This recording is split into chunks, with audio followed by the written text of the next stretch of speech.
중국이 되려면 기술부터 뺏어야지. 베트남 관료들이 삼성의 7나노 핵심 기술을 제물로 선택했습니다. 15년간 30조 원을 투자하고 30만 명을 먹여 살린 은인을 하루아침에 범죄자로 몰아붙였죠. 그들은 이미 설비가 발목 잡혀 떠날 배짱이 없습니다. 하지만 삼성의 대답은 그들의 상상을 초월했습니다.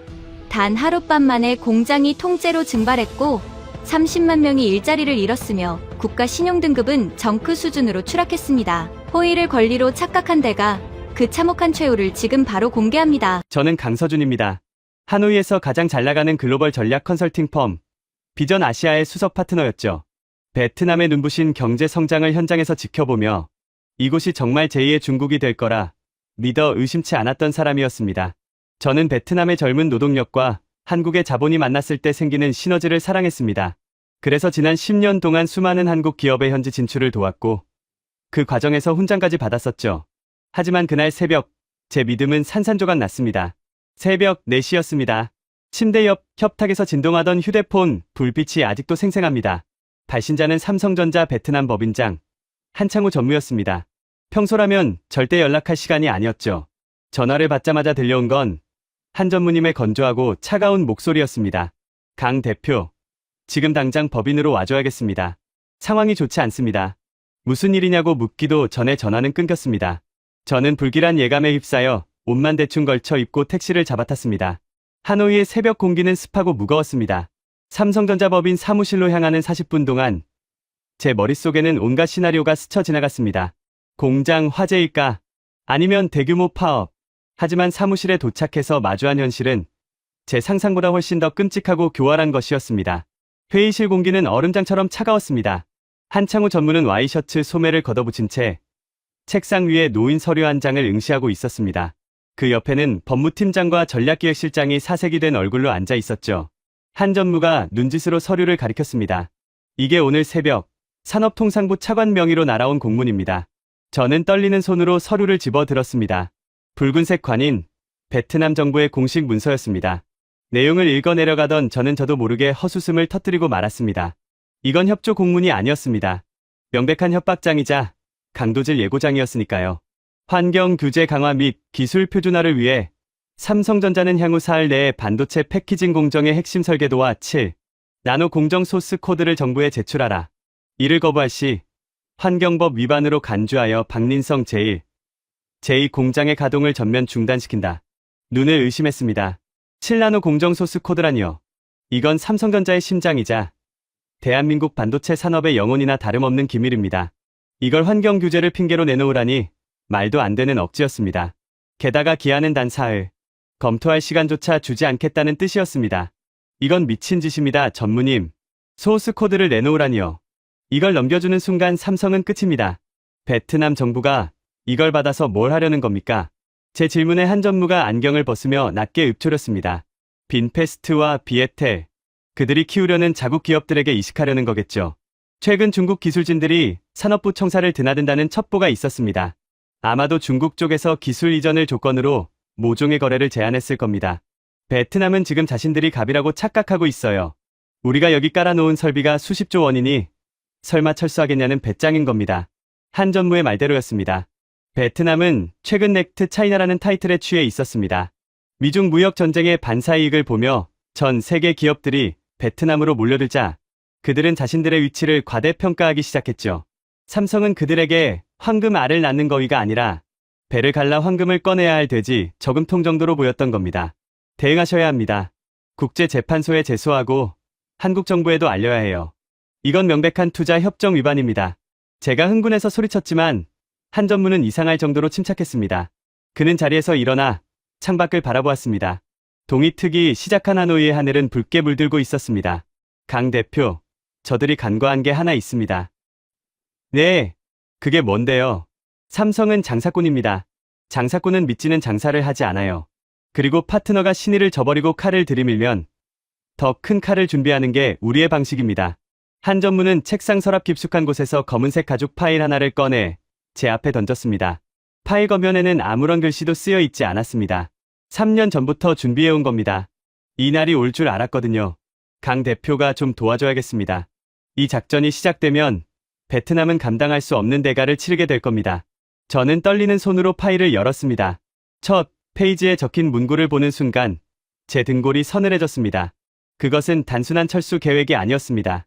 베트남이라는 국가의 경제 지도를 완전히 지워버릴 수도 있는 무시무시한 프로젝트였습니다. 전무님, 이걸 정말 실행하실 생각입니까? 이게 실행되면 베트남 경제는 마비될 겁니다. 30만 명이 길거리에 나앉아요. 선택은 그들이 했습니다. 우리는 그저 버튼을 누를 뿐입니다. 그 순간 회의실 문이 벌컥 열리며 비서가 뛰어들어왔습니다. 얼굴이 하얗게 질린 채였습니다. 전무님, 지금 뉴스 좀 보십시오. 큰일 났습니다. 대형 모니터에 베트남 국영방송이 켜졌습니다. 앵커의 격앙된 목소리가 흘러나왔습니다.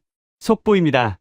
삼성전자가 불법 폐기물을 무단 방류하고 베트남의 환경을 파괴해왔다는 내부 고발이 접수되었습니다. 시민단체들은 삼성 공장 앞에서의 대규모 시위를 예고했으며 정부는 즉각적인 수사에 착수하겠다고 밝혔습니다. 화면 속에는 성난 군중들이 삼성 타도, 기술, 독점 반대라는 팻말을 들고 공장으로 몰려가는 모습이 비치고 있었습니다. 명백한 여론 선동, 관제 시위였습니다. 정부가 공문을 보내자마자 언론 플레이를 시작한 겁니다. 우리를 악덕 기업으로 몰아세워 기술을 뱉어내게 만들려는 수작이었습니다. 한 전무가 넥타이를 거칠게 풀며 말했습니다. 전쟁을 원한다면 응해줘야죠. 강 대표, 내일 아침 산업부에 다녀와 주십시오. 협상을 시도해봐야 합니다. 명분이 필요하니까요. 협상이 통할까요? 통하지 않을 겁니다. 하지만 우리가 대화를 시도했다는 기록이 필요해요. 그래야 나중에 우리가 정당방위였다고 말할 수 있으니까. 한 전무가 다시 검은 파일을 응시하며 말했습니다. 강 대표, 협상이 결렬되는 순간 플랜 B를 가동합니다. 그들이 상상도 못할 일이 벌어질 겁니다. 그때까지만 해도 저는 몰랐습니다. 한 전무가 말한 플랜 B가 단순히 공장을 옮기는 차원이 아니라는 것을요. 그가 준비한 건 이주가 아니라 완벽한 증발이었습니다. 그리고 그 계획의 중심에는 베트남이 상상조차 하지 못한 거대한 나라가 기다리고 있었습니다. 이게 과연 가능한 일일까요? 수십조 원의 설비와 10만 명의 인력을 감쪽같이 빼돌리는 게 말입니다. 하지만 삼성은 이미 움직이고 있었습니다. 오전 9시, 저는 베트남 산업통상부 청사로 향했습니다. 한 전무님의 지시로 1차 중재를 시도하기 위해서였죠. 물론 한 전무님은 협상을 기대하지 않았지만 명분이 필요했습니다. 우리가 대화를 시도했다는 마지막 증거 말입니다. 청사 앞은 이미 시위대로 인산인해를 이루고 있었습니다. 삼성은 베트남을 떠나라, 기술을 훔쳐가는 도둑들이라는 원색적인 비난이 적힌 현수막들이 펄럭였습니다. 불과 어제까지만 해도 삼성 덕분에 우리 가족이 먹고 산다며 웃던 사람들이었습니다. 누군가 돈을 주고 조직한 게 분명한 살기등등한 눈빛들이었죠. 저는 뒷문을 통해 가까스로 청사 안으로 들어갔습니다. 회의실에는 응우엔 반 뚜안 차관이 다리를 꼬고 앉아 시가를 피우고 있었습니다. 그는 대표적인 강경파이자 이번 기술 이전 요구를 주도한 인물로 알려져 있었죠. 제가 들어서자 그는 거만한 표정으로 연기를 내뿜으며 말했습니다. 강 대표, 혼자 왔소. 한 전무는 겁이 나서 숨었나 보군. 전무님은 법적 대응을 검토 중이십니다. 차관님, 이건 너무한 처사입니다. 사흘 안에 소스 코드를 내놓으라니요. 이건 명백한 주권 침해이자 기업 사냥입니다. 제 항의에 뚜안 차관은 콧방귀를 뀌었습니다. 기업 사냥, 말 조심하시오. 우리는 정당한 권리를 행사하는 겁니다. 당신네 한국 기업들이 베트남 땅에서 벌어가는 돈이 얼마요? 그동안 세금 감면 혜택이며 토지 무상 제공이며 온갖 특혜를 다 누렸으면 이제 기술이라도 내놓는 게 도리 아니오. 기가 찼습니다. 삼성은 베트남 전체 수출의 25%를 담당하고 있습니다. 삼성이 낸 세금으로 베트남의 도로가 깔리고 다리가 놓였습니다. 그런데 특혜라니요. 차관님, 만약 삼성이 이 요구를 거부하고 철수를 결정한다면 감당하실 수 있겠습니까? 20만 명의 실직자는 어떻게 하실 겁니까? 그러자 또한 차관이 박장대소를 터뜨렸습니다. 마치 세상에서 가장 웃긴 농담을 들었다는 듯이요. 철수. 으아, 강 대표, 블러핑이 너무 심하군. 삼성이 어디로 간다는 말이오. 중국, 거긴 이미 끝났고. 미국, 인건비를 감당할 수 있겠소. 갈 데가 없어서 베트남에 매달려 있는 주제에 누굴 협박하는 거요. 그는 자리에서 일어나 제 앞으로 다가왔습니다. 그리고 제 어깨를 툭툭 치며 비릿한 미소를 지었습니다. 그리고 착각하지 마시오. 당신들이 나간다고 해도 우리에겐 대안이 넘쳐납니다. 지금 내 책상 위에 쌓인 제안서가 몇 개인지 아시오. 애플, 엔비디아, 그리고 중국의 수많은 기업들이 삼성의 빈자리를 차지하려고 줄을 섰소. 당신들이 나가주면 오히려 고맙지. 그 자리에 우리 국영기업 빈패스트를 넣고 중국 자본이랑 합작하면 되니까 그의 눈에는 탐욕이 가득했습니다. 그는 이미 중국 기업들과 밀약을 맺은 게 분명했습니다. 삼성의 공장을 뺏어서 껍데기는 빈페스트가 같고 알맹이인 기술은 중국에 팔아넘길 심산이었겠죠. 넥스트 차이나라는 환상이 그들의 눈을 멀게 한 겁니다. 우리는 더 이상 값싼 노동력이나 제공하는 하청 국가가 아니오. 기술을 내놓지 않으면 공장 문을 닫고 빈몸으로 쫓겨날 각오를 하시오. 기한은 변함없소. 모레 자정까지 코드를 가져오지 않으면 환경법 위반으로 공장 폐쇄 명령이 떨어질 거요. 더 이상 대화가 통할 상대가 아니었습니다. 저는 무력감을 느끼며 회의실을 나왔습니다. 나오면서 뒤를 돌아보니 뚜안 차관이 어딘가로 전화를 걸며 웃고 있더군요. 아마도 자신의 승리를 확신하며 중국 쪽에 보고하는 것이겠죠. 법인으로 돌아가는 차 안에서 저는 한 전무님께 전화를 걸었습니다. 전무님, 예상대로입니다. 요지부동이에요. 오히려 중국 기업들이 대기하고 있다며 비웃더군요. 협상은 불가능합니다. 수화기 너머로 잠시 침묵이 흘렀습니다. 그리고 들려온 한 전무님의 목소리는 아침보다 더 차분하게 가라앉아 있었습니다. 알겠습니다. 고생했습니다. 강 대표. 이제 명분은 충분하군요. 네. 이제 어떻게 하실 겁니까? 강 대표. 지금 뉴스 한번 보세요. 저는 급하게 휴대폰으로 뉴스를 켰습니다. 화면을 보는 순간 제 심장이 쿵 하고 내려앉았습니다. 그것은 하노이가 아닌 수천 킬로미터 떨어진 인도 뉴델리의 공항 모습이었습니다. 속보. 삼성전자 이재용 회장. 인도 모디 총리와 전격 회동. 화면 속에는 삼성의 최고 결정권자가 인도의 나렌드라 모디 총리와 환하게 웃으며 악수를 하고 있었습니다. 그리고 하단 자막으로 믿을 수 없는 속보가 흘러갔습니다. 삼성. 인도의 100억 달러 규모 제2반도체 단지 건설 확정.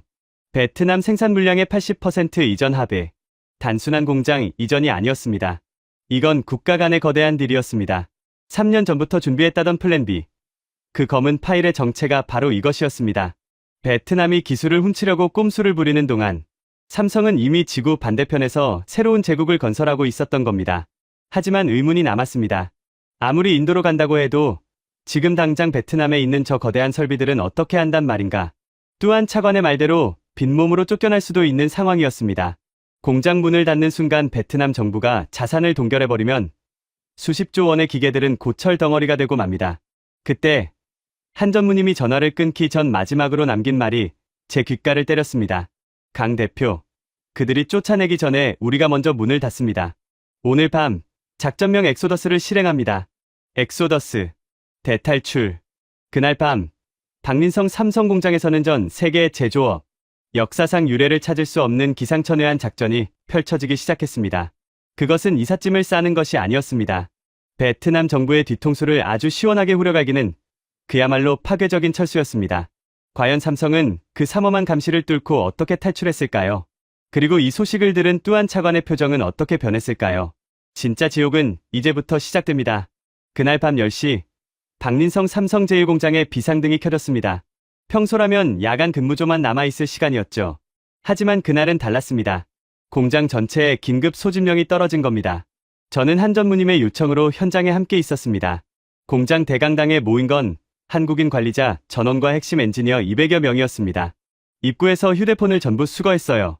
이유를 묻는 사람도 있었지만 아무도 대답하지 않았습니다. 한 전무가 단상에 올랐습니다. 그의 표정은 비장했습니다. 오늘 밤 우리는 역사를 씁니다. 강당이 술렁였습니다. 무슨 말인지 이해하지 못하는 눈빛들이었죠. 48시간 내에 이 공장의 모든 핵심 자산을 이전합니다. 목적지는 인도 첸나이입니다. 작전명 엑소더스. 지금부터 시작합니다. 엑소더스. 대탈출. 그 단어가 강당에 울려 퍼지는 순간 저는 등골이 서늘해지는 걸 느꼈습니다. 이건 단순한 이사가 아니었습니다. 베트남 정부가 눈치채기 전에 모든 걸 빼돌리겠다는 겁니다. 한 전무가 스크린에 지도를 띄웠습니다. 베트남 전역에 빨간 점들이 찍혀 있었어요. 이 빨간 점들이 뭔지 아십니까? 베트남 공안의 감시 초소입니다. 우리 공장 반경 5km 내에만 12개가 있습니다. 숨이 턱 막혔습니다. 베트남 정부가 이미 우리를 감시하고 있었던 겁니다. 정문과 후문에는 24시간 CCTV가 돌아갑니다. 모든 출입 차량 번호가 공안에 실시간 보고되고 있어요. 정상적인 방법으로는 쥐새끼 한 마리도 못 빠져나갑니다. 그럼 어떻게 한다는 건가? 모두의 얼굴에 의문이 떠올랐습니다. 한 전무가 미소를 지었어요. 그래서 우리는 정상적이지 않은 방법을 쓸 겁니다. 스크린에 새로운 이미지가 떴습니다. 공장 지하 배수로 도면이었어요. 이 공장이 지어질 때 우리는 비상 물류 통로를 함께 만들어놨습니다. 표면적으로는 폐수 처리 시설로 등록되어 있지만 실제로는 대형 컨테이너가 통과할 수 있는 터널입니다. 출구는 공장에서 3km 떨어진 농가 창고예요. 3년 전부터 준비했다는 말이 이해됐습니다. 삼성은 처음부터 이런 날을 대비하고 있었던 겁니다. 반도체 패키징 장비 해체반, 즉시 A동으로 이동하십시오. 데이터 서버 이전반, B동 서버실로 집결하십시오. 물류반, 지하 터널 컨테이너 배치 현황을 보고하십시오.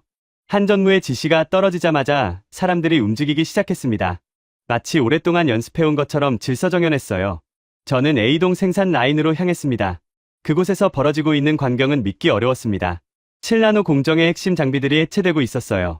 수십억 원짜리 장비들이 전문 기술자들의 손에 의해 분해되고 있었습니다. 각 부품에는 번호가 매겨졌고 특수 포장재로 감싸졌습니다. 이걸 다 옮기는 게 가능합니까? 제가 현장 책임자에게 물었습니다. 장비 자체는 껍데기에 불과합니다. 진짜 중요한 건 여기 있어요. 그가 가리킨 건 작은 하드 디스크 케이스였습니다. 소스 코드, 설계 도면, 공정 데이터. 이것만 있으면 장비는 어디서든 다시 조립할 수 있습니다. 베트남 정부가 이 공장을 접수해봤자 빈 껍데기밖에 못 얻을 겁니다. 소름이 돋았습니다. 삼성은 처음부터 이런 상황을 대비하고 있었던 겁니다. 장비의 두뇌에 해당하는 부분만 빼면 남은 건 고철 덩어리에 불과하다는 걸 알고 있었던 거죠. B동 서버실은 더 분주했습니다. 수백 대의 서버에서 데이터가 추출되고 있었어요. 암호화된 데이터는 위성 통신을 통해 실시간으로 한국 본사와 인도 첸나이로 전송되고 있었습니다. 전송 완료율 78%입니다. 물리적 하드 드라이브는 전부 파쇄합니다. 한 조각도 남기지 마십시오. 서버 관리자의 지시에 따라 하드 드라이브들이 산업용 파쇄기에 들어갔습니다. 찌그덕찌그덕 하는 소리가 서버실에 울려 퍼졌어요. 베트남 정부가 설령 이 서버를 손에 넣더라도 복구할 수 있는 데이터는 단 1바이트도 없을 겁니다. 자정이 가까워지자 가장 위험한 작전이 시작됐습니다. 핵심 엔지니어 탈출 작전이었어요. 한 전무가 엔지니어들을 따로 불러 모았습니다. 여러분은 삼성의 가장 중요한 자산입니다. 기계는 다시 만들 수 있어요. 하지만 여러분의 머릿속에 있는 노하우는 대체 불가능합니다. 그의 말대로였습니다. 아무리 설계도를 손에 넣어도 그걸 실제로 구현하는 건 사람의 경험과 노하우입니다. 베트남 정부가 진짜 원하는 건 종이 위의 코드가 아니라 이 사람들의 머릿속이었어요. 지금부터 여러분은 세 그룹으로 나뉩니다. 각 그룹은 다른 경로로 공항으로 향합니다. 목적지는 인도 첸나이입니다. 첫 번째 그룹은 정문으로 나갔습니다. 위장이었어요. 일부러 눈에 띄게 움직여서 공안의 시선을 끌었습니다. 마치 평범한 야간 근무 교대처럼 보이게요. 두 번째 그룹은 지하 터널을 통해 이동했습니다. 3km 떨어진 농가, 창고에서 승합차로 갈아탔어요. 번호판은 현지 농업회사 것으로 위장되어 있었습니다. 세 번째 그룹이 가장 대담했습니다. 그들은 베트남 직원 유니폼을 입고 정문을 나섰어요. 공안이 봐도 퇴근하는 현지 노동자처럼 보이게요. 물론 위험했습니다. 누군가 말을 걸면 바로 들통날 테니까요. 새벽 1시, 첫 번째 위기가 찾아왔습니다. 팀장님, 공안 차량이 접근하고 있습니다. 무전기에서 다급한 목소리가 터져나왔어요. 지하터널 출구 근처에 공안 순찰차가 나타난 겁니다. 모두의 심장이 얼어붙었습니다. 만약 들키면 모든 게 끝이에요. 외국 기업의 자산 도피 시도. 베트남 정부는 이걸 빌미로 우리를 완전히 짓밟을 겁니다. 움직이지 마십시오. 불을 끄고 대기하세요. 한 전무의 지시가 떨어졌습니다. 터널 안에 있던 트럭 5대가 멈췄어요. 엔진을 끄고 숨을 죽였습니다. 5분이 지났습니다. 10분이 지났습니다. 터널 안은 숨막히는 긴장감으로 가득 찼어요. 누군가 기침이라도 하면 들킬 것 같았습니다. 15분 후 무전기에서 안도의 한숨이 흘러나왔습니다. 순찰차 이동했습니다. 전기 순찰이었던 것 같습니다. 휴, 온몸에서 힘이 빠졌습니다. 그제야 제가 손에 땀을 쥐고 있었다는 걸 깨달았어요. 새벽 2시, 대형 컨테이너 트럭들이 지하 터널을 통해 빠져나가기 시작했습니다. 목적지는 하이퐁 항구. 그곳에는 이미 인도행 화물선이 대기하고 있었습니다. 인도 측과의 협력도 완벽했습니다. 첸나이 항구에서는 이미 하역 준비가 완료되어 있었어요. 인도 정부가 특별 통관 절차를 마련해줬습니다. 서류 검사 없이 바로 공장으로 직행할 수 있게요. 모디 총리가 직접 지시했습니다. 삼성 환영 프로젝트를 최우선으로 처리하라고. 인도 측 연락관이 전화로 알려왔어요. 베트남이 삼성을 내쫓는 동안 인도는 레드카펫을 깔고 기다리고 있었던 겁니다. 이것이 파트너십의 차이였어요.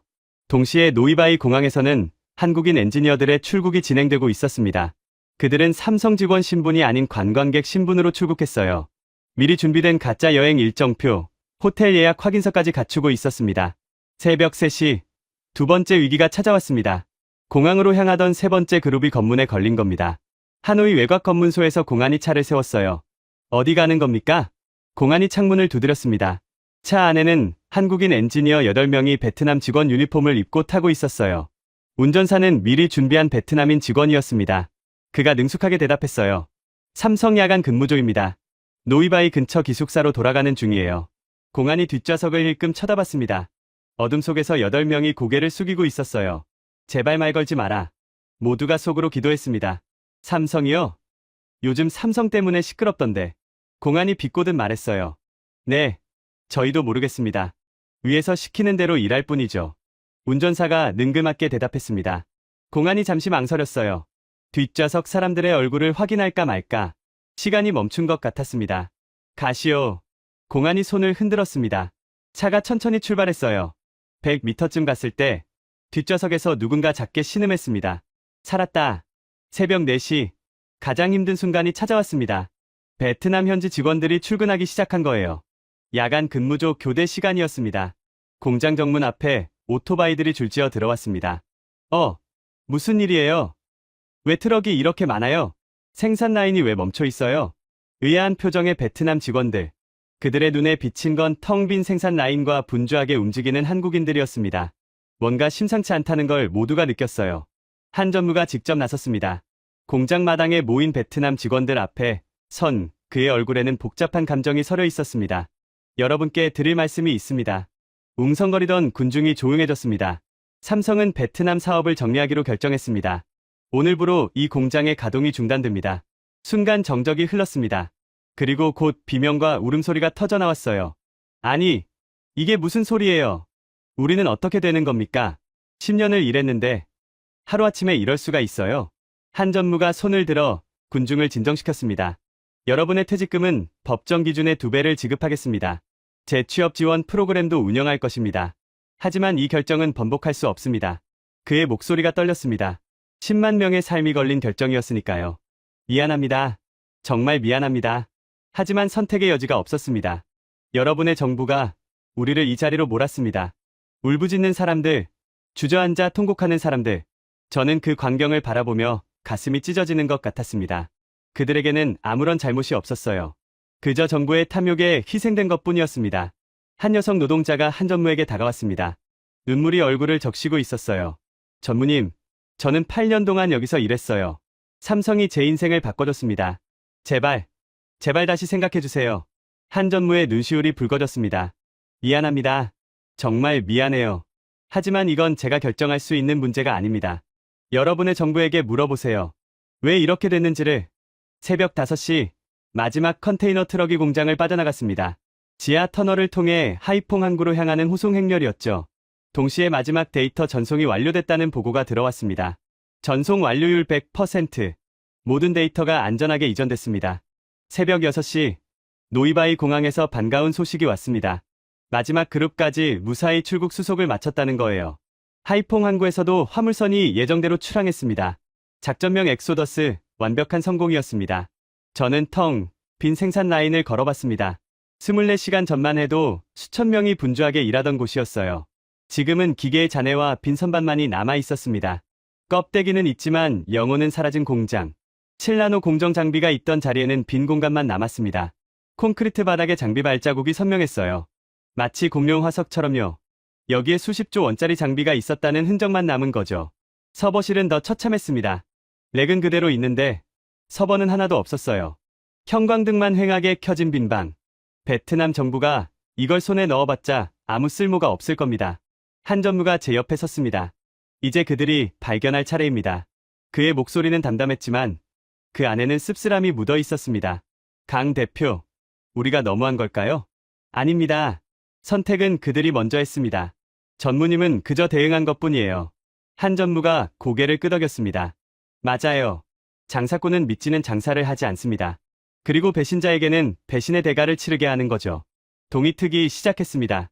베트남의 아침 해가 텅 빈 공장 위로 떠올랐어요. 한때 아시아 최대의 스마트폰 생산기지였던 곳, 지금은 빈 껍데기만 남은 유령 공장. 그리고 4시간 후 베트남 정부가 의기양양하게 공장 문을 열었을 때 그들은 상상도 못한 광경을 목격하게 됩니다. 오전 10시 박린성 삼성 제1공장 정문 앞은 축제 분위기였습니다. 응웬반 뚜안 차관이 검은색 관용차에서 내렸어요. 그의 뒤를 따라 산업부 관료 수십 명과 취재진이 쏟아졌습니다. 국영방송 카메라가 생중계를 준비하고 있었죠. 뚜안 차관은 환한 미소를 지으며 카메라를 향해 손을 흔들었습니다. 오늘이 그의 인생 최고의 날이 될 거라고 확신하는 표정이었어요. 오늘 베트남은 기술 독립의 첫걸음을 내딛습니다. 그가 마이크를 잡고 연설을 시작했습니다. 외국 기업들이 우리 땅에서 기술을 독점하던 시대는 끝났습니다. 삼성이 불법적으로 은닉해온 핵심 기술을 오늘 우리의 것으로 만들겠습니다. 이것이 넥스트 차이나로 가는 길입니다. 박수 소리가 터져나왔습니다. 동원된 군중들이 환호했어요. 뚜안 차관은 득이양양한 표정으로 공장 정문을 향해 걸어갔습니다. 저는 멀찌감치 떨어진 곳에서 그 광경을 지켜보고 있었습니다. 속으로는 이미 알고 있었죠. 저 문을 열면 그가 무엇을 발견하게 될지를요. 정문이 열렸습니다. 뚜안 차관이 앞장서서 공장 안으로 들어갔어요. 취재진이 뒤를 따랐습니다. 처음에는 아무도 이상한 점을 눈치채지 못했습니다. 거대한 공장 건물, 깔끔하게 정돈된 복도, 반짝이는 바닥. 겉으로 보기에는 멀쩡해 보였으니까요. 하지만 A동 생산 라인에 들어선 순간 뚜안 차관의 발걸음이 멈췄습니다. 이게 뭐지? 그의 목소리에 당혹감이 묻어났습니다. 생산 라인은 있었어요. 컨베이어 벨트도 있었고 로봇팔도 제자리에 있었습니다. 하지만 뭔가 이상했어요. 기계들이 움직이지 않았습니다. 전원 표시등은 모두 꺼져 있었고 화면에는 아무것도 표시되지 않았습니다. 가동시켜봐. 뚜안 차관이 소리쳤습니다. 기술자가 달려가 전원 버튼을 눌렀어요. 기계에 불이 들어왔습니다. 하지만 화면에 뜬 건 시스템 오류 메시지뿐이었습니다. 운영체제를 찾을 수 없습니다. 디스크를 삽입하십시오. 그제야 뚜안 차관의 얼굴이 굳어지기 시작했습니다. 서버실을 확인해. 일행이 비동 서버실로 달려갔습니다. 철문을 열고 들어선 순간 모두의 입에서 탄식이 터져나왔어요. 서버 렉은 있었습니다. 수백 개의 슬롯이 가지런히 놓여 있었어요. 하지만 그 안은 텅 비어 있었습니다. 서버 한 대, 하드 드라이브 하나 남아있지 않았어요. 껍데기만 덩그러니 놓여있는 빈 선반들. 데이터가 없습니다. 기술자의 외침이 서버실에 울려 퍼졌습니다. 뚜안 차관의 얼굴이 하얗게 질렸습니다. 그는 미친 듯이 공장 곳곳을 뛰어다녔어요. 7나노 공정 장비가 있던 자리, 텅 빈 공간만 남아 있었습니다. 설계 도면이 보관되어 있던 금고, 열어보니 먼지만 나왔습니다. 연구 개발실, 컴퓨터는 있지만 부팅조차 되지 않았습니다. 이게 어떻게 된 거야? 언제 이런 일이? 뚜안 차관이 부하 직원의 멱살을 잡고 흔들었습니다. 어젯밤입니다. 어젯밤에 트럭들이 드나들었다는 제보가 있었는데 그걸 왜 이제 말해? 취재진의 카메라가 그 모든 장면을 생중계하고 있었습니다. 베트남 전역의 시청자들이 뚜안 차관의 굴욕적인 모습을 지켜보고 있었어요. 기술 독립을 선언하러 왔다가 빈 껍데기 앞에서 발을 동동 구르는 고위 관료의 모습을요. 방송 꺼. 당장 방송을 꺼. 뚜안 차관이 카메라맨에게 소리쳤습니다. 하지만 이미 늦었어요. 생중계된 영상은 인터넷에 퍼지기 시작했습니다. 베트남 정부가 삼성을 협박했다가 코가 납작해진 장면이 전 세계로 송출된 겁니다. 공장 정문 앞은 아수라장이 됐습니다. 아침에 환호하던 군중들은 어리둥절한 표정으로 서로를 쳐다봤어요. 무슨 일이 벌어진 건지 이해하지 못하는 눈빛들이었습니다. 체포해. 삼성 직원들 전부 체포해. 뚜안 차관이 고함을 질렀습니다. 하지만 체포할 사람이 없었어요. 한국인 직원들은 이미 새벽에 모두 출국한 뒤였습니다. 공항 출입국 기록을 확인해보니 새벽 4시에서 6시 사이에 한국 국적자 500여 명이 베트남을 떠났더군요. 저는 그 모든 광경을 지켜보며 씁쓸한 기분이 들었습니다. 통쾌하다는 생각도 들었지만 동시에 안타깝기도 했어요. 이 모든 게 피할 수 있었던 비극이었으니까요. 그날 오후 뚜안 차관은 집무실에 틀어박혔습니다. 전화벨이 쉴 새 없이 울렸어요. 총리실, 외교부, 경제부처에서 연락이 빗발쳤습니다. 네가 큰 소리 치더니 이게 뭐냐? 기술을 뺏겠다고? 뭘 뺏었어? 빈 건물밖에 없잖아. 외신들이 베트남을 비웃고 있어. 이 망신을 어떻게 수습할 거야? 뚜안 차관은 아무 대답도 하지 못했습니다. 삼성이 떠날 리 없다고 확신했던 자신의 오만이 부메랑이 되어 돌아온 거였습니다. 블룸버그 통신이 속보를 쏟아냈습니다. 삼성전자, 베트남 정부의 기술 이전 강요에 전격 철수로 응수. 10만 명 실직 예상. 로이터 통신도 보도했어요. 베트남, 넥스트 차이나 꿈에서 깨어나다. 최대 투자자 삼성 이탈로 경제 충격 불가피. 월스트리트 저널은 더 신랄했습니다. 황금알 거위를 쫓아낸 베트남. 이제 누가 알을 낳아줄 것인가. 국제사회의 반응은 냉담했습니다. 베트남의 기술 독립 선언은 하루 만에 웃음거리가 됐어요. 외국 기업들은 베트남 투자 계획을 재검토하기 시작했습니다. 베트남 리스크라는 말이 금융가에 퍼지기 시작했죠. 반면 인도는 축제 분위기였습니다. 삼성이 인도로 간다는 소식에 첸나이 증시가 급등했어요. 모디 총리는 삼성 환영 성명을 발표했습니다. 인도는 삼성의 새로운 고향이 될 것입니다. 우리는 파트너십의 가치를 알고 있습니다. 은근히 베트남을 비꼬는 발언이었죠. 그날 밤, 뚜안 차관은 집무실에서 술을 마셨다고 합니다. 책상 위에는 사흘 전 자신이 서명한 기술 이전 요구서가 놓여 있었어요. 그 종이 한 장이 베트남 경제를 나락으로 떨어뜨리게 될 줄. 그때는 몰랐겠죠. 하지만 진짜 지옥은 이제 시작이었습니다. 삼성이 떠난 것은 서막에 불과했으니까요. 다음 날, 더 큰 폭탄이 터졌습니다. 삼성만 떠난 게 아니었어요. 도미노가 쓰러지기 시작한 겁니다. 삼성 철수 발표 24시간 후 첫 번째 도미노가 쓰러졌습니다. LG전자가 긴급 성명을 발표한 겁니다. 저는 뉴스를 보는 순간 심장이 철렁했어요. LG전자는 베트남 하이퐁 공장 신규 투자 계획을 전면 중단합니다. 기존 설비의 인도네시아 이전을 검토 중이며 추후 투자 환경을 재평가한 뒤 결정하겠습니다. 베트남 언론은 패닉에 빠졌습니다. 삼성도 모자라 LG까지 떠난다니. 하이퐁 공장은 가전제품 생산 거점이었어요. 직원이 3만 명이었습니다. 그들 모두의 일자리가 위태로워진 겁니다. LG 베트남 법인장이 인터뷰에 응했습니다. 저희도 15년간 베트남에서 사업해왔습니다. 좋은 파트너라고 생각했어요.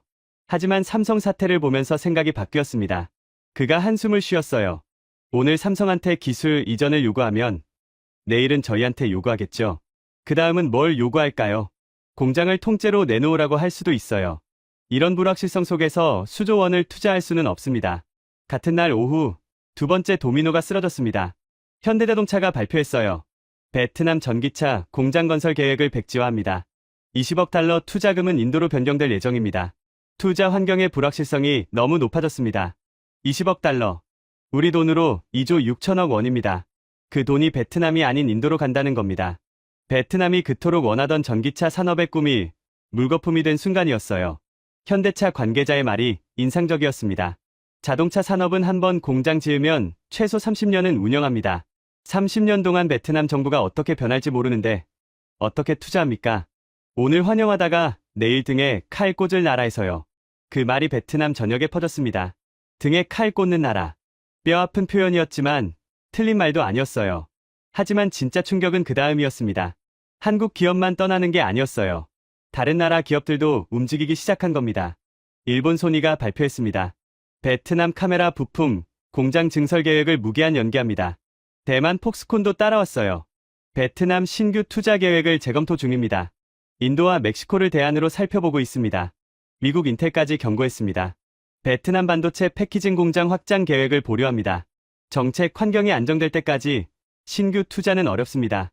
베트남에 공장을 둔 모든 외국 기업들이 불안에 떨기 시작한 겁니다.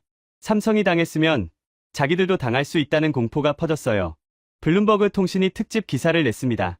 베트남, 넥스트 차이나에서 넥스트 리스크로 외국 기업들의 대탈출이 시작됐다.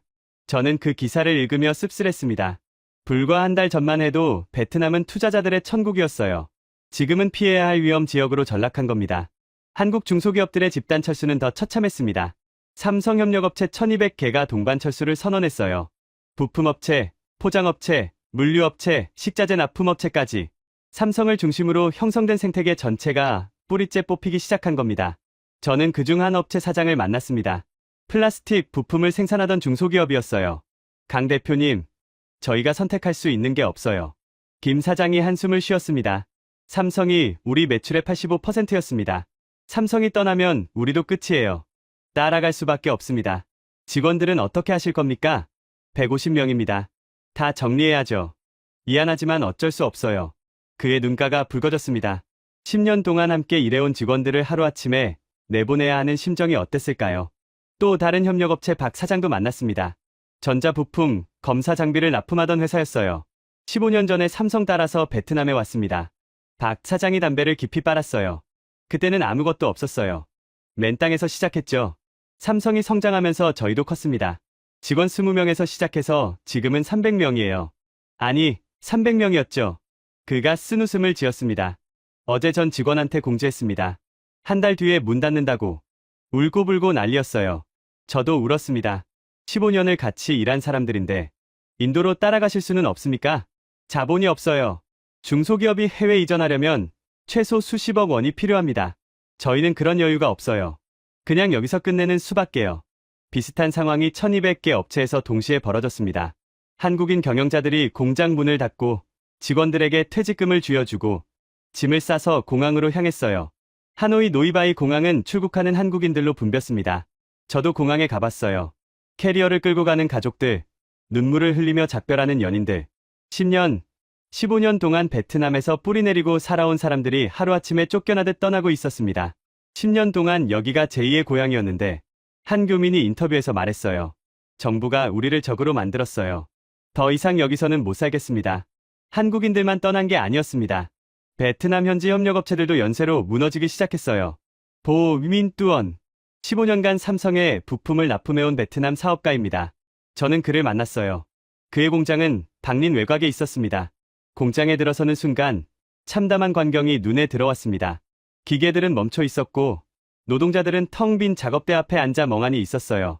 강 대표님, 끝났습니다. 보 사장이 힘없이 말했어요. 15년입니다. 15년 동안 삼성과 함께 성장했어요.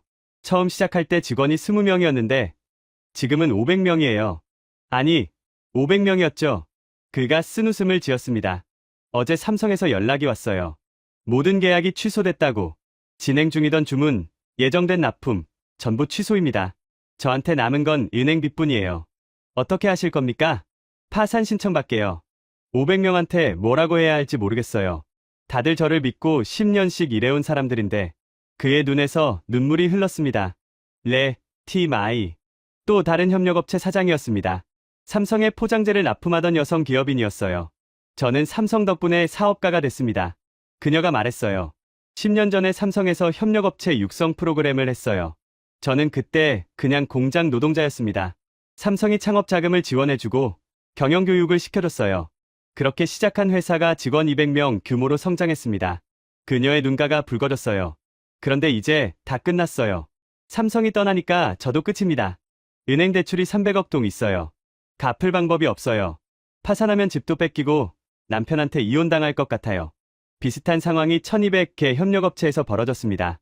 삼성과 함께 성장한 베트남 중소기업들이 삼성과 함께 사라지고 있었어요. 경제 지표는 곤두박질 쳤습니다. 호치민 증시가 개장하자마자 폭락했어요. 저는 TV로 그 장면을 지켜봤습니다. 화면 가득 빨간 숫자들이 깜빡이고 있었어요. 현재 VN 인덱스가 장중 25% 하락했습니다. 서킷 브레이커가 발동되어 거래가 일시 중지됩니다. 앵커의 목소리가 떨리고 있었어요. 서킷 브레이커. 주가가 너무 급락하면 거래를 멈추는 장치입니다. 베트남 증시 역사상 처음 있는 일이었어요. 30분 후 거래가 재개됐지만 하락세는 멈추지 않았습니다. 장 마감 시점에 VN 인덱스는 전날 대비 22% 폭락했어요. 하루 만에 시가총액 200조 동이 증발했습니다. 경제 전문가가 해설했어요. 200조 동. 우리 돈으로 약 11조 원입니다. 하루 만에 11조 원이 사라진 거예요. 환율은 더 심각했습니다. 베트남 동화 가치가 하루 만에 20% 급락했어요. 달러를 사려는 사람들이 은행으로 몰려들었습니다. 저도 은행에 가봤어요. 줄이 건물 밖까지 이어져 있었습니다. 사람들 표정이 공포에 질려 있었어요. 달러로 바꿔야 해요. 동화가 휴지 조각이 될 거예요. 누군가가 소리쳤습니다. 공황 상태였어요. 은행은 환전 한도를 걸었습니다. 1인당 500달러까지만 환전 가능. 그래도 줄은 줄어들지 않았어요. 사람들은 밤새 줄을 서서 기다렸습니다. 외국인 투자자들이 대거 이탈하기 시작했습니다. 베트남 리스크가 너무 높습니다. 포트폴리오 조정이 불가피합니다. 골드만삭스 애널리스트의 코멘트였어요. JP모건도 따라왔습니다. 베트남 주식 비중을 기존 5%에서 1%로 축소합니다. 정책 불확실성이 해소될 때까지 신규 투자는 권장하지 않습니다. 외국 자본이 썰물처럼 빠져나갔습니다. 하루에 5조 동씩 이탈했어요. 베트남 중앙은행이 외환시장에 개입했지만 역부족이었습니다. 그리고 결정타가 날아왔습니다. 국제신용평가사 무디스가 발표한 겁니다. 베트남 국가 신용등급을 BA3에서 B1으로 한 단계 강등합니다. 주요 투자자 이탈과 정책 불확실성이 심각한 수준입니다. 추가 강등 가능성도 있습니다. 신용등급 강등. 이게 뭘 의미하는지 아십니까? 베트남이 해외에서 돈을 빌릴 때 이자를 더 내야 한다는 겁니다. 국가 부채 이자 부담이 연간 수십억 달러 늘어나는 거예요. 스탠더드 앤드 푸어스도 경고를 발표했습니다. 베트남을 부정적 관찰 대상으로 지정합니다. 향후 6달 내 추가 강등 가능성을 검토하겠습니다. 피치도 동조했어요. 베트남의 투자 환경이 급격히 악화되고 있습니다. 외국인 직접 투자 감소가 장기화될 경우 경제 성장에 심각한 타격이 불가피합니다. 세계 3대 신용평가사가 동시에 베트남을 경고한 겁니다. 국제금융시장에서 베트남의 신뢰가 바닥으로 떨어졌어요. 숫자로 보면 이랬습니다. 삼성 직원 10만 명, LG 직원 3만 명, 현대차 관련 1만 명, 협력업체 20만 명, 직간접으로 일자리를 잃게 된 사람이 30만 명을 넘었어요. 베트남 전체 제조업 노동자의 10%에 해당하는 숫자입니다. 베트남 정부가 뒤늦게 진화에 나섰습니다. 경제부 장관이 긴급 기자회견을 열었어요. 일시적인 혼란입니다. 베트남 경제의 기초는 튼튼합니다. 외국 기업들은 안심하고 투자해 주시기 바랍니다. 하지만 아무도 그 말을 믿지 않았어요. 기자들의 질문이 쏟아졌습니다. 삼성이 왜 떠났는지 설명해 주세요. 기술 이전 요구가 사실입니까? 또한 차관은 책임지지 않습니까? 장관은 우물쭈물하다가 기자회견을 일방적으로 종료했습니다. 도망치듯 사라지는 그의 뒷모습에서 베트남 정부의 무능함이 드러났어요. 하지만 숫자는 그저 숫자일 뿐입니다. 진짜 비극은 그 숫자 뒤에 있는 사람들의 삶이었어요. 저는 박린으로 돌아갔습니다. 불과 일주일 전만 해도 활기 넘치던 도시였습니다. 지금은 어떻게 변했을까요? 그곳에서 목격한 광경은 차마 말로 할 수 없었습니다. 삼성이 떠난 지 2주 후 저는 박린을 다시 찾았습니다.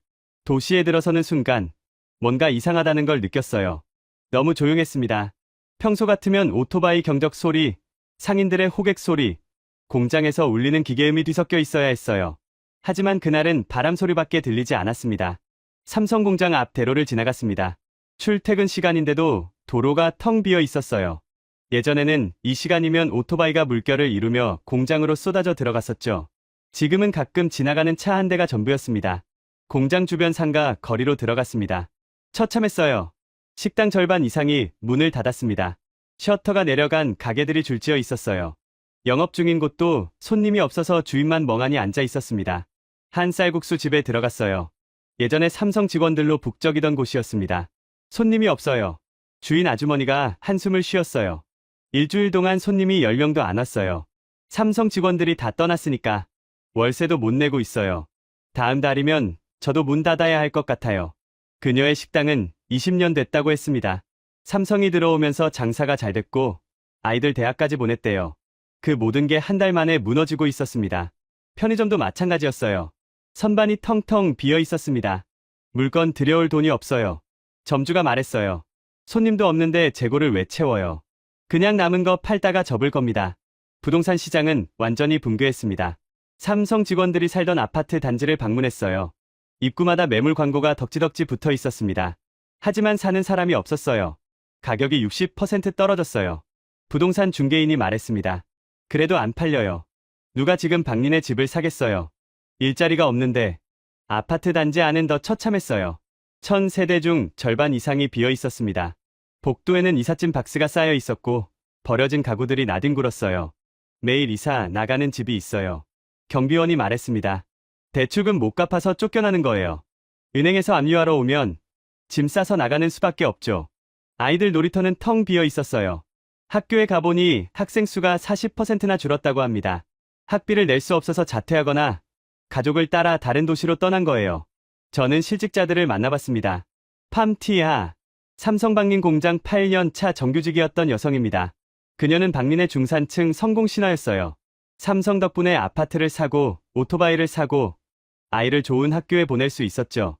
삼성에서 일하면서 처음으로 사람답게 살았어요. 그녀가 말했습니다. 월급이 다른 공장의 2배였어요.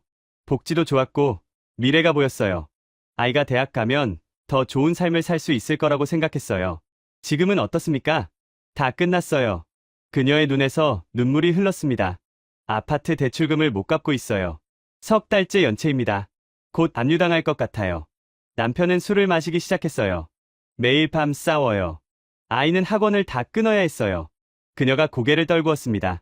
정부가 왜 이런 짓을 했는지 모르겠어요. 삼성이 우리한테 뭘 잘못했나요? 우리를 먹여 살려줬잖아요. 응웬 반탄. 삼성협력업체에서 15년간 관리자로 일했던 남성입니다. 저는 삼성이 베트남의 미래라고 믿었습니다. 그가 담담하게 말했어요.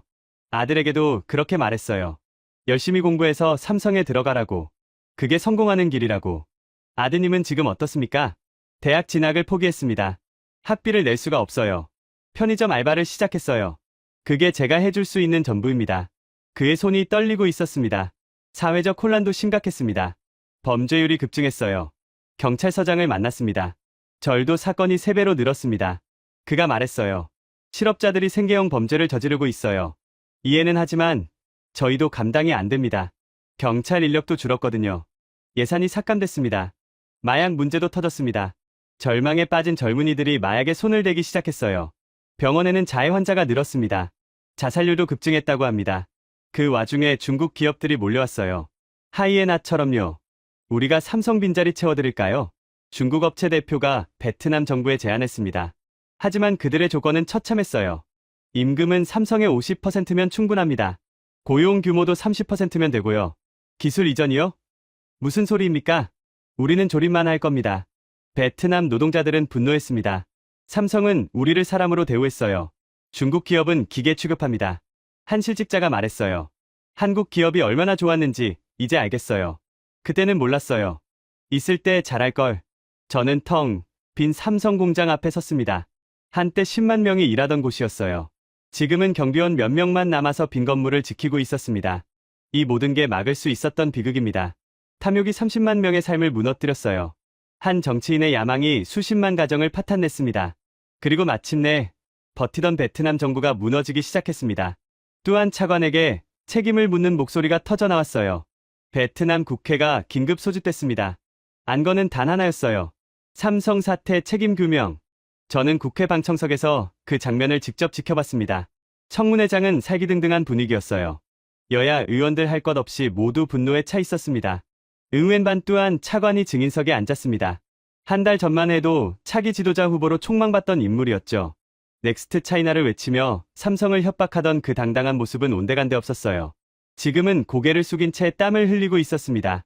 야당 원내대표가 먼저 포문을 열었습니다. 또한 차관, 당신이 넥스트 차이나를 외치더니 이 꼴이 뭐여?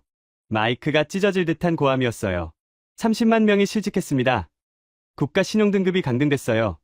외국인 투자가 반토막 났고요. 증시는 폭락하고 환율은 폭등하고 경제가 마비됐습니다. 이게 다 누구 때문이요? 또한 차관이 고개를 더 숙였습니다. 그건 변명하지 마시오. 야당 의원이 책상을 내리쳤어요. 삼성이 떠날 리 없다고 했죠? 블러핑이라고 비웃었죠? 2억 인구 시장을 포기할 기업은 없다고 했죠? 결과가 어떻습니까? 또한 차관은 아무 말도 하지 못했습니다. 청문회장의 야유 소리가 퍼졌어요. 여당 의원도 가세했습니다. 같은 편이었던 사람들마저 등을 돌린 거예요. 또한 차관, 당신은 기술 이전을 요구하면 삼성이 굴복할 거라고 장담했습니다. 우리도 그 말을 믿었어요. 그런데 결과가 뭡니까? 저는 국익을 위해. 국익이요? 여당 의원이 비웃었어요. 당신이 말하는 국익이 30만 명 실직입니까? 11조 원 증발입니까? 신용등급 강등입니까? 이게 당신이 가져다준 국익이요? 청문회장이 술렁였습니다. 경제 전문가가 증인으로 나왔습니다. 그는 차트를 스크린에 띄웠어요. 삼성 사태 이후 베트남 경제 지표입니다. 빨간색 화살표들이 모두 아래를 향하고 있었습니다. 증시 22% 폭락, 환율 20% 급등, 외국인 직접 투자 60% 감소, 실업률 3% 상승, 경제성장률 전망치 2% 하향 조정. 숫자들이 스크린에 나열될 때마다 청문회장에서 탄식이 터져 나왔어요. 가장 심각한 건 이겁니다. 전문가가 새로운 차트를 띄웠어요. 외국 기업들의 신규 투자 계획입니다. 삼성 사태 이전에는 올해 50건의 대규모 투자가 예정되어 있었습니다. 현재 남은 건 12건뿐입니다. 38건이 취소되거나 다른 나라로 변경됐어요. 다른 나라가 어디입니까? 의원이 물었습니다. 대부분 인도입니다. 일부는 인도네시아, 말레이시아로 갔고요. 베트남을 선택한 기업은 단 한 곳도 없습니다. 청문회장이 무거운 침묵에 빠졌어요. 또한 차관을 향한 집중 신문이 이어졌습니다. 차관, 삼성의 기술 이전을 요구한 건 누구의 지시였습니까? 그건 정책적 판단이었습니다. 누구의 판단이요? 총리입니까? 아니면 당신 독단입니까? 또한 차관이 우물쭈물했어요. 저의 판단이었습니다. 그럼 당신이 책임져야 하는 거 아니오? 야당 의원들이 일제히 외쳤습니다. 사퇴하라, 사퇴하라. 구호가 청문회장에 울려 퍼졌어요. 또한 차관의 얼굴이 창백해졌습니다. 청문회 도중 충격적인 폭로가 나왔습니다. 익명의 내부 고발자가 제출한 문서였어요. 이 문서를 보십시오. 야당 의원이 스크린에 문서를 띄웠어요. 또한 차관이 중국 기업 화웨이 관계자와 주고받은 이메일입니다. 삼성의 기술을 빼내서 화웨이에 넘기는 대가로 개인적 이익을 챙기려 했다는 정황이 담겨 있습니다. 청문회장이 발칵 뒤집혔어요. 매국노다. 누군가 소리쳤습니다. 국익이 아니라 사익이었어. 감옥에 가야 해. 또한 차관이 벌떡 일어났어요. 그건 조작입니다. 저는 그런 적 없습니다. 하지만 아무도 그의 말을 믿지 않았습니다. 이미 민심은 돌아선 뒤였어요. 청문회는 5시간 동안 계속됐습니다. 여야 의원들이 번갈아가며 또한 차관을 몰아세웠어요. 그는 점점 작아지더니 결국 고개를 떨구고 말았습니다. 책임지겠습니다. 그의 목소리는 거의 들리지 않을 만큼 작았어요. 그날 밤 또한 차관은 모든 직위에서 해임됐습니다. 차세대 지도자 후보에서 하루아침에 죄인으로 전락한 거예요. 검찰이 수사에 착수했다는 뉴스도 나왔습니다. 넥스트 차이나의 꿈은 악몽으로 끝났어요. 하지만 그의 몰락으로 문제가 해결되지는 않았습니다. 30만 명은 여전히 실직 상태였고 경제는 계속 추락하고 있었어요. 희생양 하나를 바쳤다고 달라지는 건 없었습니다. 베트남 전역에서 시위가 벌어졌습니다. 실직자들이 거리로 나왔어요.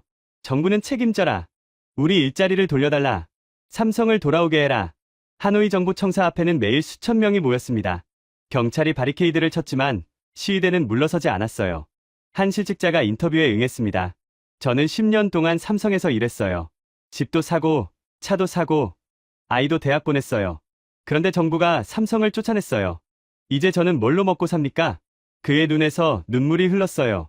또한 차관 잡아가는 걸로 끝이 아니에요. 삼성을 돌아오게 해야 해요. 그게 정부가 할 일이에요. 결국 베트남 정부가 움직였습니다. 총리가 긴급 대국민 담화를 발표했어요.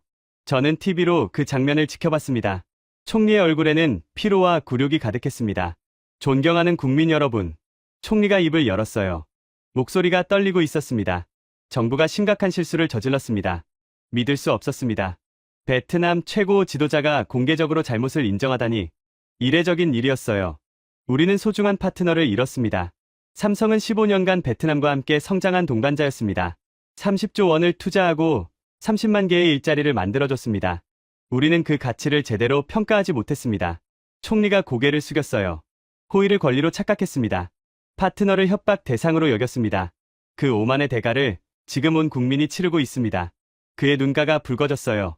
연기인지 진심인지는 모르겠지만 어쨌든 베트남 총리가 TV 앞에서 눈물을 글썽이고 있었습니다. 저는 오늘 대한민국과 삼성의 진심으로 사과드립니다. 그리고 삼성의 복귀를 간청합니다. 파격적인 조건도 제시했습니다. 법인세 30년 면제, 토지 50년 무상 제공, 모든 규제 철폐, 기술 이전 요구 연구 철회, 노동법 특례 적용, 전용 항만 및 공항시설 제공. 한 달 전 기술을 내놓으라고 협박하던 정부가 이제는 무조건 돌아와 달라고 애원하고 있었습니다. 권력의 완전한 역전이었어요. 삼성이 원하는 모든 조건을 수용하겠습니다. 아니, 그 이상도 제공할 용의가 있습니다. 총리가 카메라를 똑바로 쳐다봤어요. 제발 돌아와 주십시오. 베트남 국민 30만 명의 삶이 달려 있습니다. 저희에게 다시 한번 기회를 주십시오. 하지만 그것만으로는 부족했습니다. 베트남 정부는 더 강력한 제스처가 필요하다고 판단했어요. 산업통상부 장관이 서울행 비행기에 올랐습니다. 삼성 본사를 직접 방문하기 위해서였죠. 저도 서울로 갔습니다. 역사적인 순간을 직접 보고 싶었어요. 인천공항에 내린 베트남 장관 일행. 그들의 표정은 굳어 있었습니다. 한 달 전만 해도 삼성 경영진을 호출하며 큰 소리치던 나라의 장관이 지금은 애걸하러 온 거였어요. 삼성타운 앞, 베트남 장관 일행이 도착했습니다. 검은 양복을 입은 수행원들이 긴장한 표정으로 주변을 둘러봤어요. 삼성 측에서는 실무자 한 명만 나와 있었습니다. 의전 차원에서 봐도 모욕적인 대우였죠. 면담을 요청드립니다. 베트남 장관이 말했어요. 검토 후 연락드리겠습니다. 그게 답이었습니다. 문전박대였어요. 베트남 장관은 로비에서 기다려야 했습니다. 1시간이 지났습니다. 2시간이 지났습니다. 아무런 연락이 없었어요. 언제쯤 면담이 가능합니까? 수행원이 안내 데스크에 물었습니다. 확인해 보겠습니다. 그게 전부였어요. 저는 멀찌감치 떨어진 곳에서 그 장면을 지켜봤습니다. 한 나라의 장관이 기업 로비에서 몇 시간씩 기다리는 모습. 굴욕적이었지만 그들이 자초한 일이었어요. 첫날은 그렇게 끝났습니다. 면담 불가. 베트남 장관은 호텔로 돌아가야 했어요. 다음 날도 마찬가지였습니다. 아침 일찍 삼성타운에 도착했지만 대답은 같았어요. 검토 중입니다. 기다리는 동안 베트남 장관의 표정이 점점 어두워졌습니다. 수행원들은 초조하게 휴대폰만 들여다봤어요. 본국에서 압박이 거셌던 거죠. 오후 3시, 드디어 연락이 왔습니다. 내일 오전 10시에 30분간 면담이 가능합니다. 30분, 고작 30분이었어요. 한 나라의 장관이 이틀을 기다려서 얻은 건 30분짜리 면담이었습니다. 다음 날 오전 10시, 베트남 장관이 회의실에 들어갔습니다. 저는 들어갈 수 없었지만 나중에 관계자를 통해 내용을 들었어요. 삼성 측에서는 부사장 한 명이 나왔습니다. 회장도 사장도 아니었어요. 부사장. 베트남 장관 입장에서는 또 한 번의 모욕이었죠. 귀국의 제안에 감사드립니다. 삼성 부사장이 말했어요. 하지만 현재로서는 베트남 복귀를 검토하기 어렵습니다. 조건이 부족하다면 더 드리겠습니다.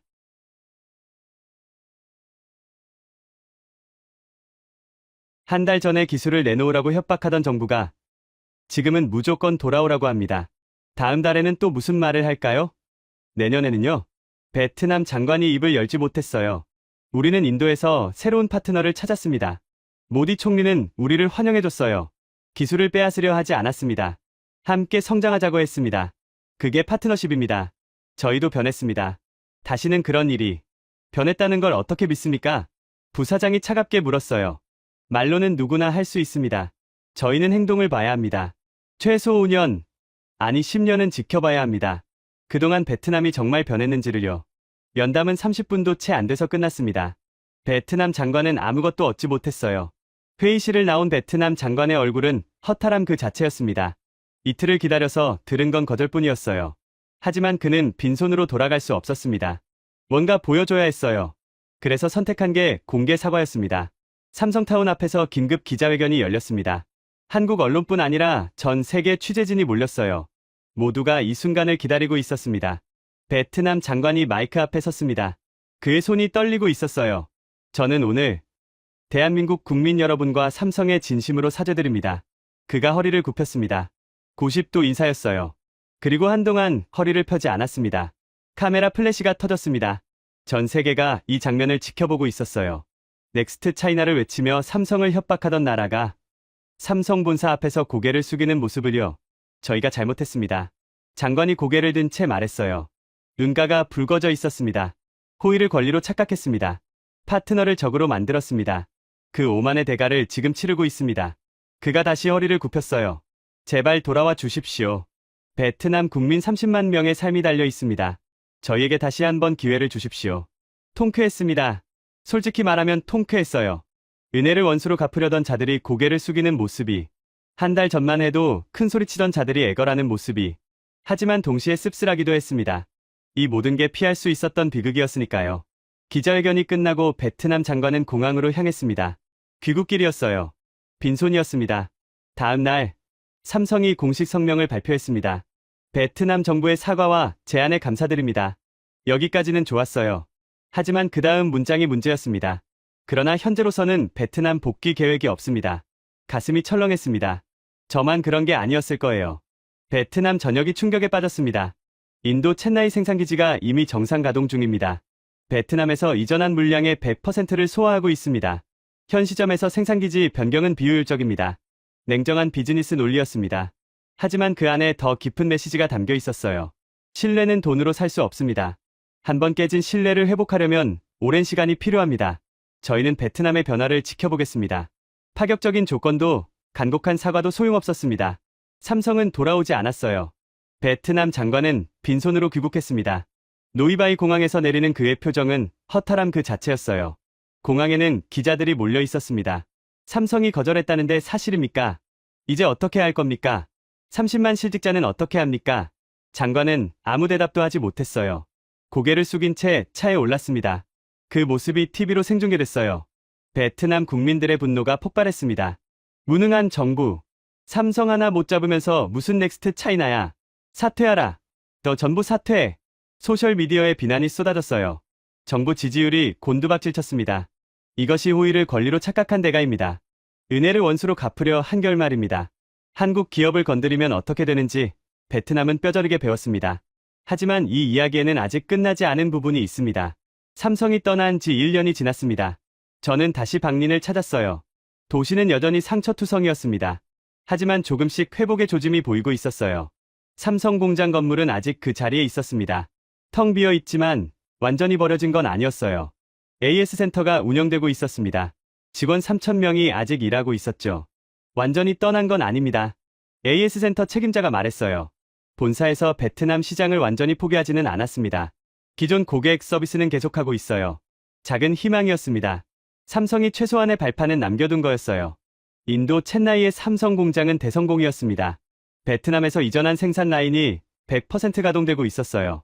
인도 정부와의 관계도 원만했습니다. 파트너십이란 이런 겁니다. 한 전무님이 인터뷰에서 말했어요. 상호 존중이 기본이에요. 인도는 우리를 파트너로 대우합니다. 기술을 빼앗으려 하지 않아요. 함께 성장하자고 합니다. 그게 정상적인 관계죠. 은근히 베트남을 비꼬는 발언이었습니다. 삼성 측은 상황을 지켜보겠다고 했어요. 완전한 거절은 아니었습니다. 5년 후, 10년 후 재검토할 수 있다는 의미였죠. 베트남 정부도 변화하고 있었습니다. 새로운 외국인 투자법이 제정됐어요.